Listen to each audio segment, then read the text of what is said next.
സയ്യിദുന മുഹമ്മദ് റസൂലുള്ളാഹി സ്വല്ലല്ലാഹു അലൈഹി വസല്ലമ തങ്ങൾ പഠിപ്പിക്കുന്ന ഒരു ഹദീസ് നമുക്ക് ഇപ്രകാരം വായിക്കാം. അദ്ദുആഉ സിലാഹുൽ മുഅ്മിൻ. ദുആ, പ്രാർത്ഥന, അത് വിശ്വാസിയുടെ ആയുധമാണ്. നമ്മളൊക്കെ പല ആവശ്യങ്ങളും റബ്ബിനോട് പറഞ്ഞ് നേടിയവരാണ്. അള്ളാഹു ഇജാബത്തുള്ള മുഅ്മിനീങ്ങളുടെ കൂട്ടത്തിൽ നമ്മളെയൊക്കെ ഉൾപ്പെടുത്തി തരട്ടെ. ഇവിടെ ഇന്നത്തെ വീഡിയോയിൽ നമ്മൾ പറയാൻ ഉദ്ദേശിക്കുന്നത്, വളരെ ചുരുക്കം ചില ആളുകൾ ദുആ സ്വീകരിക്കപ്പെടുന്നില്ല എന്ന പരാതി പറഞ്ഞ് വിശ്വാസത്തിൽ നിന്ന് പോലും വ്യതിചലിച്ചു പോകുന്ന സാഹചര്യങ്ങൾ കാണാനും കേൾക്കാനും ഇടവരാറുണ്ട്. കാലമേറെയായി ഞാൻ ഈ ഒരു കാര്യം പടച്ചവനോട് പറയുന്നു. ഇന്ന് വരെ ആ വിഷയത്തിൽ ഒരു പുരോഗതി ഉണ്ടായിട്ടില്ല. ഈ ഒരു വിഷയം എനിക്ക് സഫലമായിട്ട് പോലുമില്ല.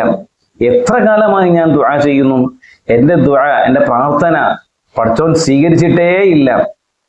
ഞാൻ ഇതിൽ നിന്ന് മനസ്സിലാക്കുന്നത്, പടച്ചവൻ എന്ന് പറയുന്നത് ഒരു കൺസെപ്റ്റ് മാത്രമാണ്, അതൊരു വസ്തുതയേ അല്ല എന്നൊക്കെ പറഞ്ഞ് വിശ്വാസത്തിൽ നിന്ന് പോലും അപൂർവം ചില ആളുകൾ വ്യതിചലിച്ചു പോകുന്നതിന് പ്രാർത്ഥന സ്വീകരിക്കുന്നതിനെ കുറിച്ചുള്ള അറിവില്ലായ്മ കാരണമായി പോകാറുണ്ട് എന്നതാണ് വസ്തുത. ഇന്നത്തെ വീഡിയോയിൽ നമ്മുടെ ദുആ അള്ളാഹു സ്വീകരിക്കുന്ന വിധം അത് 3 രൂപത്തിലാണ്. അത് ഏതൊക്കെയാണ് എന്നാണ് ഇന്നത്തെ വീഡിയോയിൽ നമ്മൾ പറയാൻ പോകുന്നത്. അള്ളാഹു ദുആക്ക് ഇജാബത്തുള്ളവരുടെ കൂട്ടത്തിൽ നമ്മളെ എല്ലാവരെയും ഉൾപ്പെടുത്തി അനുഗ്രഹിക്കുമാറാകട്ടെ. നമ്മളൊക്കെ പലപ്പോഴും ഗവൺമെന്റ് ഓഫീസുകളിലും സ്ഥാപനങ്ങളിലുമെല്ലാം പല റിക്വസ്റ്റുകളുമായി പോകാറുണ്ട്. പലയിടങ്ങളിലും നമ്മൾ പരാതികൾ സമർപ്പിക്കാറുണ്ട്. ആ പരാതികൾ നമ്മൾ സമർപ്പിക്കുമ്പോൾ പരാതി സ്വീകരിച്ചു എന്നതിന് ഒരു റെസിപ്റ്റ് നമ്മുടെ കയ്യിലേക്ക് കിട്ടും. അപ്പോൾ നമുക്ക് ആശ്വസിക്കാൻ വകയുണ്ട്, എൻ്റെ പരാതി അവിടെ പരിഗണിക്കപ്പെട്ടിട്ടുണ്ട്. പിന്നീട് ആ പരാതിയുടെ മേലിലുള്ള നടപടികൾ തുടങ്ങുമ്പോൾ അതിനെക്കുറിച്ചുള്ള നോട്ടിഫിക്കേഷൻ നമ്മുടെ മൊബൈലിലേക്ക്, വാട്സപ്പിലേക്ക് അല്ലെങ്കിൽ ഇമെയിലിലേക്കൊക്കെ വരാറുണ്ട്. അപ്പോഴും നമുക്ക് ആശ്വസിക്കാൻ വകയുണ്ട്. എന്ന് പറഞ്ഞതുപോലെ സർവശക്തനായ അള്ളാഹുവിനോട് നമ്മൾ നടത്തുന്ന പ്രാർത്ഥനകൾ, ആ പ്രാർത്ഥനകൾ അള്ളാഹു കേട്ടു എന്നതിന് റെസിപ്റ്റ് നമുക്ക് ലഭിക്കുകയില്ല. അള്ളാഹു തആല സ്വീകരിച്ചു, നമ്മളെ പ്രാർത്ഥനകൾ സഫലമാകുന്നതിനുള്ള നടപടികൾ ആരംഭിച്ചു എന്ന നോട്ടിഫിക്കേഷനും നമുക്ക് നമ്മൾ പ്രതീക്ഷിക്കുന്ന രൂപത്തിൽ ലഭിച്ചുകൊള്ളണം എന്നില്ല. മറിച്ച് അതിന്റെ രീതിശാസ്ത്രം സയ്യിദുന മുഹമ്മദ് റസൂലുള്ളാഹി സ്വല്ലല്ലാഹു അലൈഹി വസല്ലം തങ്ങൾ ഒരു ഹദീസിലൂടെ പഠിപ്പിക്കുന്നുണ്ട്. അവിടെ നബി സല്ലല്ലാഹു അലൈഹി വസല്ലം തങ്ങൾ മറ്റൊരു ഹദീസിൽ പറയുന്നുണ്ട്, മാമിൻ മുസ്ലിമിൻ യദ്ഉല്ലാഹ ബിദഅവത്തിൻ ലൈസ ഫീഹാ ഇസ്മുൻ വലാ ഖതിഅതു റഹിം ഇല്ലാ അഅതാഹു ബിഹാ ഇഹ്ദാ സലാസ് ഇമ്മാ അൻ യുഅജ്ജില ലഹു ദഅവതഹു വഇമ്മാ അൻ യദ്ഖിറഹ ലഹു ഫിൽ ആഖിറ വഇമ്മാ അൻ യസ്രിഫ അൻഹു സൂഅ മിസ്ലഹ. അഥവാ ഒരു മുസ്ലിമായ മനുഷ്യൻ ദോഷത്തിലേക്ക് പ്രേരിപ്പിക്കാത്ത ദുആ നിർവഹിച്ചാൽ, കുടുംബബന്ധം മുറിക്കുന്നതിനെ സഹായകമാകാത്ത രീതിയിലുള്ള ദുആ നിർവഹിച്ചാൽ ആ ദുആ അള്ളാഹു സ്വീകരിക്കും എന്നത് ഉറപ്പാണ്.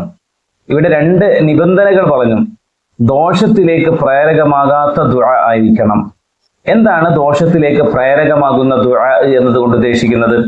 ഉദാഹരണത്തിന്, ഒരാള് അള്ളാഹുവിനോട് ദുആ ചെയ്യുകയാണ്, എൻ്റെ ബിസിനസ് വ്യാപിപ്പിക്കുന്നതിന്റെ ഭാഗമായി എനിക്ക് ഒരു പുതിയ മദ്യ ഷാപ്പ് ആരംഭിക്കണം, അതിന് നിന്റെ സഹായം ഉണ്ടാകണം എന്ന് പറഞ്ഞാൽ അത് ദോഷത്തിലേക്ക് സഹായകമാകുന്ന, പ്രേരകമാകുന്ന ദുആ ആണ്. എങ്ങനെയാണ് കുടുംബബന്ധം മുറിക്കുന്നതിലേക്ക് ചേർക്കുന്ന ദുആകൾ ഉണ്ടാവുക? ഉദാഹരണത്തിന്, ഒരു മരുമകൾ ദുആ ചെയ്യുകയാണ്, എൻ്റെ ഭർത്താവിന് ഈ ഇടയായിട്ട് സ്വന്തം ഉമ്മയോടാണ് ഇഷ്ടം കൂടുതൽ, എന്നോട് ഒരൽപ്പം അകൽച്ചയാണ്, അതുകൊണ്ട് പടച്ചവനെ എൻ്റെ ഭർത്താവിൻ്റെയും എൻ്റെ ഭർത്താവിൻ്റെ ഉമ്മയുടെയും ഇടയിൽ വെറുപ്പ് നൽകി അവരെ നീ അകറ്റണേ അല്ലാഹ് എന്ന് ദുആ ചെയ്താൽ അത് കുടുംബബന്ധം മുറിക്കുന്ന ദുആ ആണ്.